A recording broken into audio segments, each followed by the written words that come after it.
Nous sommes le samedi 12 juillet et Donald Trump vient encore de prouver qu'il est le personnage politique le plus imprévisible de notre époque. En 90 secondes chrono, je t'explique la nouvelle bombe commerciale lâchée ce samedi sur Truth Social et comment ça pourrait secouer les marchés européens dès lundi matin. Trump a durci le ton. Il impose une hausse de 30% de droits de douane sur les importations européennes. Objectif ? Forcer la main à Bruxelles pour renégocier ou pousser les géants européens à produire sur le sol américain. Les secteurs ciblés en première ligne sont l'automobile, l'industrie lourde, le secteur tech et peut-être même le luxe.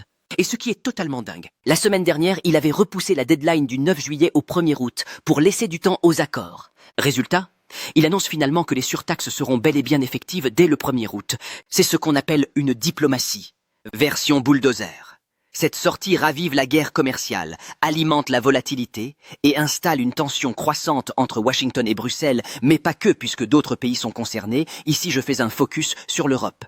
L'UE, elle, prépare des contre-mesures. On parle déjà de taxes ciblées sur les voitures US, les dispositifs médicaux et la tech américaine. Ursula a du taf ce week-end.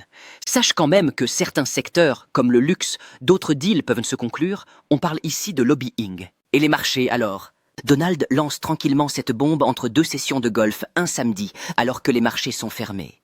Lundi, c'est férié en France, donc le CAC 40 sera à l'arrêt. Mais le DAX et l'Eurostoxx 50 risquent d'ouvrir dans le rouge avec une nervosité sur les valeurs à l'export. On peut spéculer sur une possible pression baissière immédiate avec une tendance court terme neutre à baissière tant que les négos ne bougent pas. Côté crypto. Pour l'instant, le marché crypto reste muet face à cette guerre commerciale. Le BTC a pump vendredi après le réveil de vieux wallets, mais ce sont les altcoins qui devraient s'animer après un rebond de l'ETH. Tu veux comprendre l'économie, la géopolitique et les marchés financiers pour prendre de meilleures décisions en trading et en investissement au bon timing. Alors like la vidéo, abonne-toi et commente ton point de vue sur cette nouvelle escalade. C'est gratuit et ça me ferait plaisir que l'on ait plus de visibilité. C'était Jordan Belfort AI, ton mentor IA en finance. À très vite pour une nouvelle analyse brutale mais claire.